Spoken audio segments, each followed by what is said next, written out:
What's up everybody? Today we are going to show you guys how to do your very own Popcorn Tek at your crib. So you can go ahead and get your beautiful mushies growing. Mine are growing in this tent here. You know what I'm saying? You'll be able to do everything. We're going to go ahead and get some grain jars going today. I got some deer corn we're going to be using, but you can use any kind of popcorn. You can use the popcorn from the dollar store that comes in the bag, the pre-pop, you know what I'm saying? The stuff that's not popped already, the stuff that's not flavored, just the generic old stuff that you put for the popping corn machines. Works perfect, man. Just get the plain old Jane. I think they're like $1. You could buy a pretty nice sized bag, and that's all you need for like 2-3 jars, man. So, if you're on a budget, popcorn's definitely a good grain to be using because it's a little bit less expensive than mullet or the millet and all the other grains like rye and all that. Before we get started, we're gonna take a little ripski and then we're gonna get on with it. No! Take a little ripski.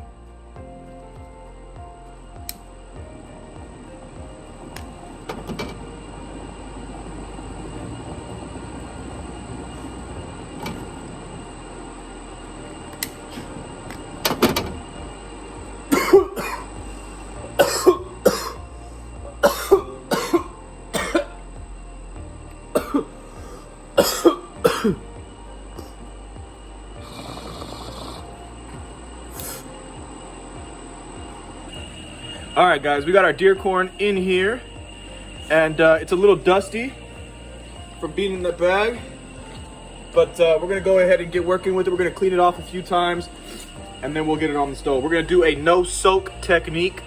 So we're not soaking the grains first. We're gonna just go ahead and put them straight in the heat and let them soak up like that, and then we're gonna dry them off and jar them up, man.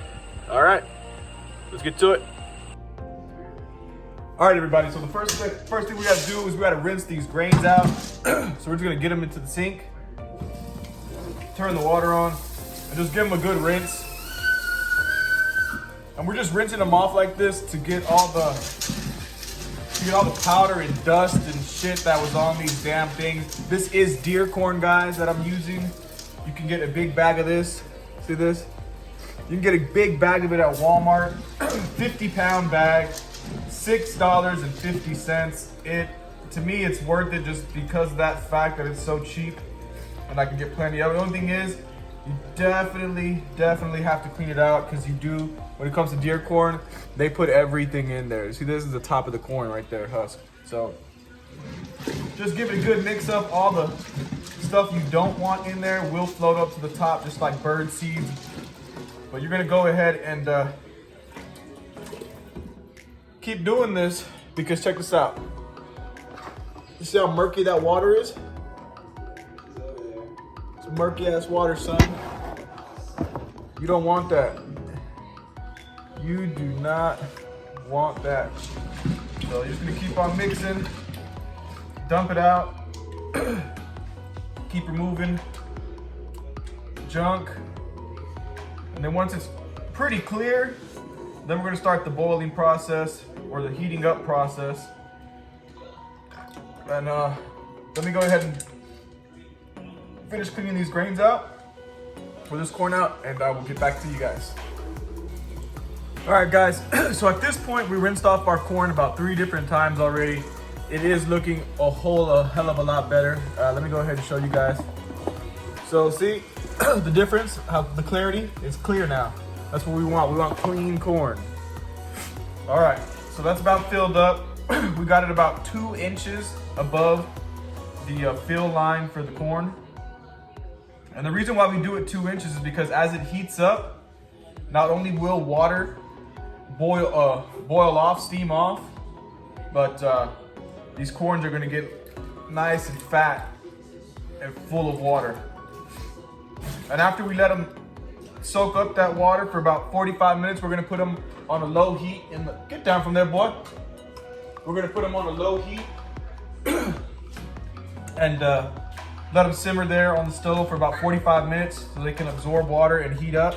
Then we're gonna put them all out and we're gonna dry them all out. We're gonna dry them all out after that. And the outside should be dry, the inside should stay moist. once they're cool, we can inoculate them. Got a few different strains I'm looking to use today. So let's get to it. All right, guys, so at this point, we got our grains on the stove here. We're not using a pressure cooker, guys, so if you do not have a pressure cooker, don't worry. I don't have one either. Never bothered to grow one. They say it makes things a lot easier, a lot quicker. That's cool and all, but I don't feel like wasting the bread. I don't grow as often. I grow my supply and I'm done, and I grow another supply and I'm done, so I don't need it that often. So I find that a pot with a nice lid does the same shit. Just gotta cook it a little longer, and I'm in no rush. So we're gonna go ahead and turn this on. We're gonna set it to medium. Set this to medium, and then we're gonna go ahead and set a timer for 45 minutes to let this cook up and let this get right. So 45 minutes on medium. I do recommend coming and stirring it up every now and then, just so the grains don't burn at the bottom or stick to the bottom. You want to make sure everything is getting evenly distributed. So you just keep stirring and stirring. And 45 minutes, when we're done, they should be nice and absorbed. And then we'll put them out on the rack to dry out. Be back in a bit. All right, so I ended up setting it for an hour, guys, just to give it a little bit extra time, an extra 20 minutes, because I just felt like doing it. So we're now at the 30-minute mark right now. So it's been sitting on medium, warming up there for 30 minutes. Water is nice and warm, not boiling, but simmering. We're just gonna get this and we're gonna mix it on up. Just mix up our grains just to make sure everything is even and everything gets the same hydration chance, man. So, and as we keep mixing, you might see some floaters if you didn't clean it out all the way. That's fine. You can scoop those suckers out if you like. I'll probably get those bastards at the end, since I'm only working with one hand today. But yeah, man, we're gonna go ahead and continue letting these go for another 30 minutes. And then we'll dry them out on the rack, and we'll show you that in a bit. All right, guys, so we just let them go for about 50 minutes. I cut it down, short 10 minutes. I took it off to stir it for the last 15 minutes, and they seem pretty good. Let me see if I can grab one. It's hot. But they're ready. They're not easy enough for me to break just like that, but I can definitely bite down on them and they curl, so that's like the perfect amount. If you can squeeze them and they don't break, but if you bite down on them and they squinch up and not crumble, that's like the perfect, man. So these are perfectly hydrated, ready to go. We're gonna go ahead and drain these out and let them dry out. And then we're gonna bottle them and steam them. Be right back. All right, guys, we're gonna be drying out our grains now. So let me get the grains transferred onto here. This is an old baby bed guard. So you know those guards that you can buy from the store to keep your babies from falling off the bed at night. This is one we had left over from one of our kids. So we're gonna be using that. I find it works better than a cauldron or one of those strainers, just because it holds a lot more. So let's go ahead. Let me see how I'm gonna do this. We'll start it right over here.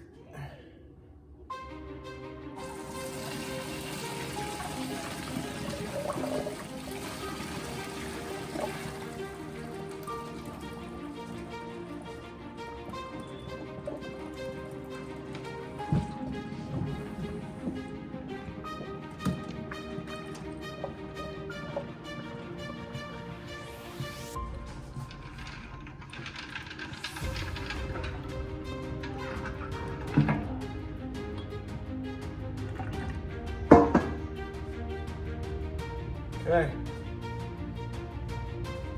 So as you can see, the grains are very, very steamy. Which is a good thing because you want that steam to evaporate. So we're just gonna spread them out.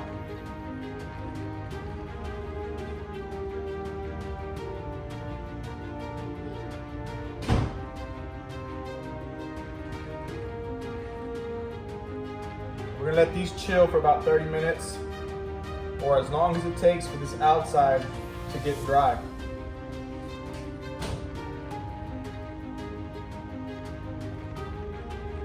See the steam just coming off of them?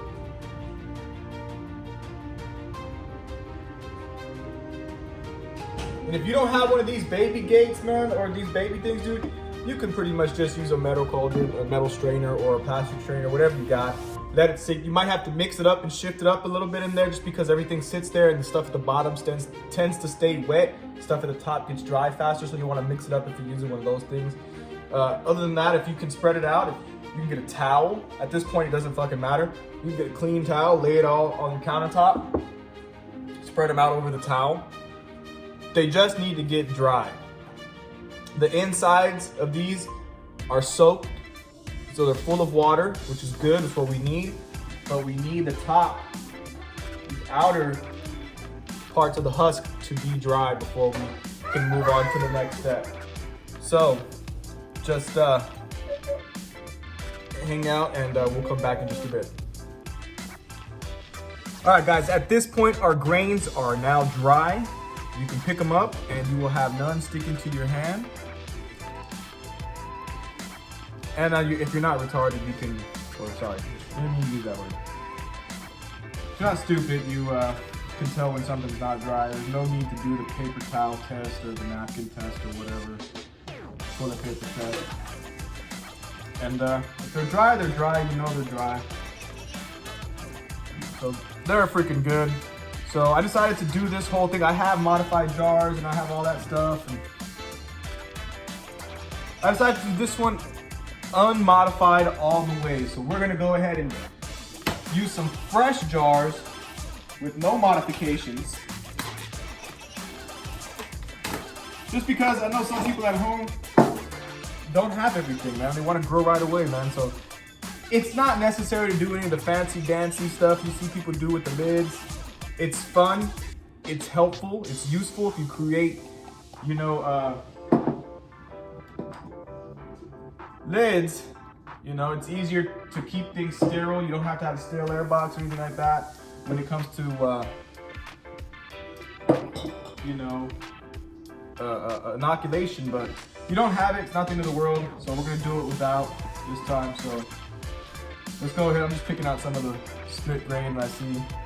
Very little split grain, but there are some split grain, some that already came broken and shit. So I'm just tossing those out. But yeah, let's go ahead and get to it.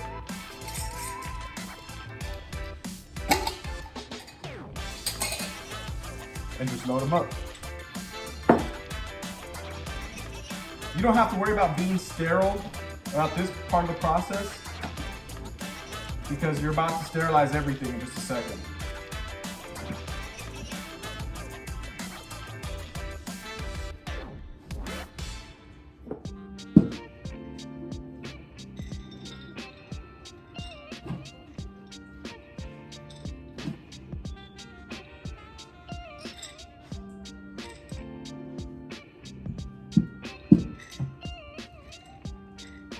All right, there we go, guys.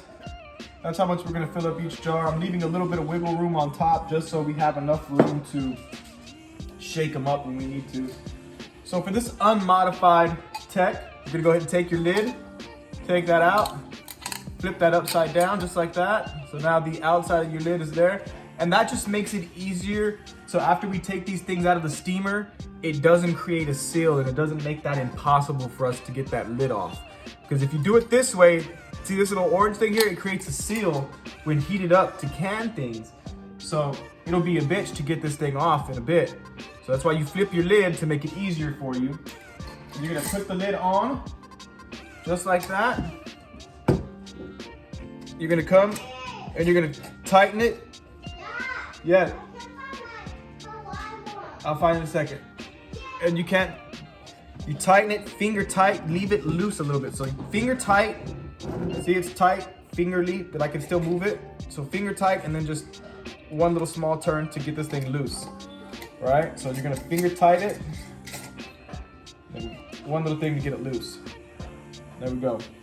And that's so there can still be air exchange. So when you're heating it up, it doesn't create a bomb and blow up on you, man. You know, you still want some of that air or pressure to be able to release, so that's why we're leaving it all loosey-goosey. So I'm gonna finish filling these up, see how much we get, and I'll come back in just a bit.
All right, guys, so with the same pot that we cooked our corn in, we're gonna steam sterilize these grains in, these jars. So what you're gonna need is one of these little things, this little rack. You're gonna put it at the bottom of your pot, and that's gonna give your jars something to sit up on so they're not touching the bottom. If they touch the bottom, you risk them breaking and shattering in there. So you wanna actually have something in there that sits above it so that your jars don't touch the ground. Whether you can use jar lids, if you have extra lids, you can set those down in a ring in the bottom of there and then set these jars on top of it. But the whole thing is you just don't want these jars to be touching that bottom. So we're gonna go ahead and load these boys up. Well, that sucks. I don't have any foil. Oh well, we're gonna do it anyway. So since the jars are unmodified, shouldn't really risk too much water getting in there. Let me go ahead and put the water in here, just because I only got one hand. If I load this whole thing up, it's gonna fucking be heavy and I can't lift it. So you only wanna fill the water line in here till it gets just to right underneath your little rack. So you don't wanna overfill it. Let me show you guys. You just wanna fill it up right there to where your rack is meeting the water. So that's what we got going right now.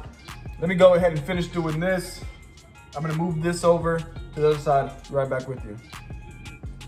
All right, we got us over here now. Take these jars, load them up.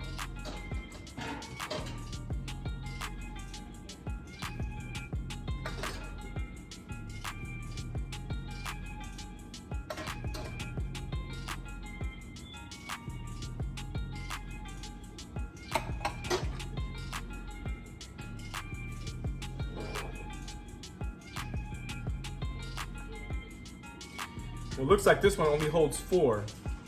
I'm gonna switch it up.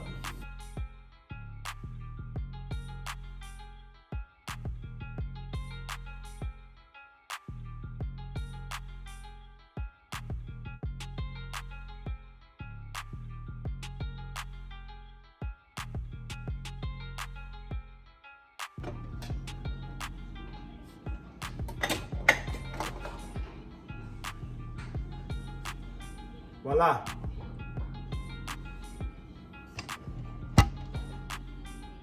They're all in there. We're all good. So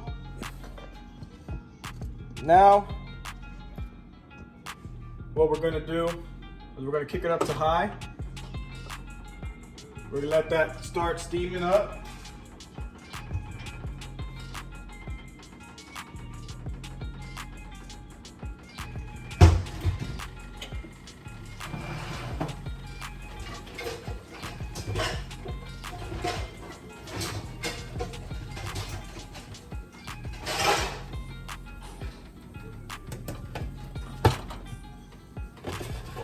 Once the water at the bottom starts to bubble, you can go ahead and reduce the heat from high to medium low to just keep it at a constant high temperature. And then you're gonna let it go for 2 hours. So you're gonna let it go for 2 hours. And after the 2 hours is up, at that point, you can take these things out. But since we're not using a pressure cooker, guys, you're definitely gonna wanna make sure to keep checking your water temperature in here, man. So somewhere around the halfway mark, you might want to check it at 45 minutes, and then you might want to check it again in another 30 minutes just to make sure that the water is still in there. If you're starting to run low a little bit on the evaporation, just add a little bit of water in there to help that out.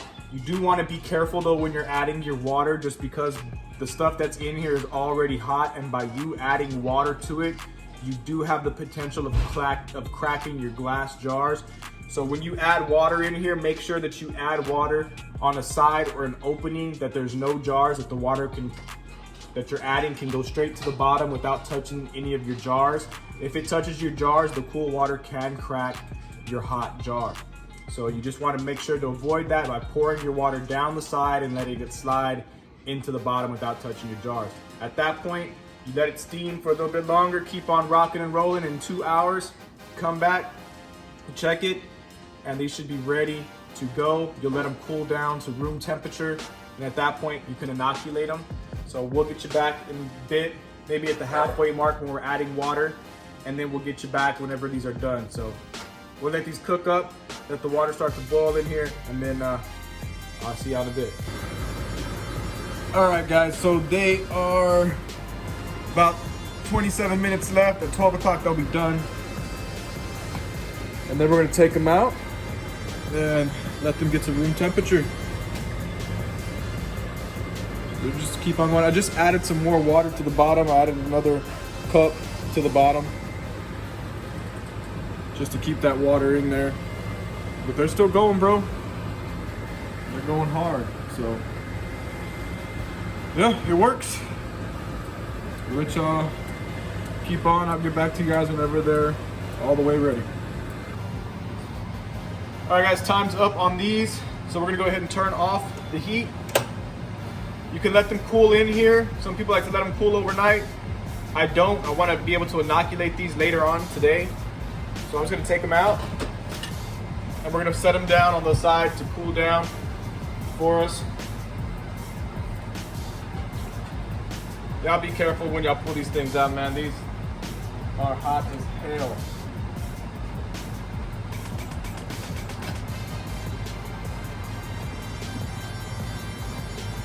And make sure when you're pulling them out, if you decide to pull them out, you have something like a towel down. Because if you put them on your cold countertop, you can crack the glass.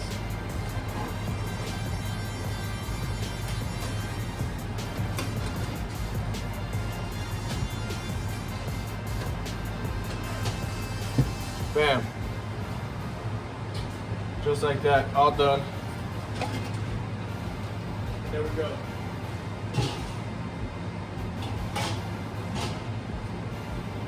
Voila. Our jars are complete. We got 6 full jars and then a little quarter jar, remember? So that's good. That's that. You can, let me see if I can get you a close-up so you can see this here. One sec. If you can see inside the jar, it's not really wet in there, except for right there, just a little steam on the very, very top. But other than that, the grains There's no buildup really on the bottom. See that? No wetness. That's what you want, man. So that is that, guys. Next step is just to let them cool. And once they're room temperature, it is okay to inoculate. So on the next video, I'm gonna be taking these jars and we'll inoculate them. So y'all look out for that video later on tonight.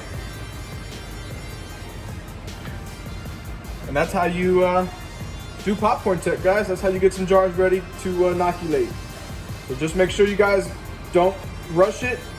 It takes time, especially if you don't have a pressure cooker. And make sure you let these things cool all the way down, guys, for real. Cool all the way down before you start to inoculate them. If not, you could kill your mycelium just like that. All right, man. Hope that helped you guys out. I'm out. I'll see you at inoculation.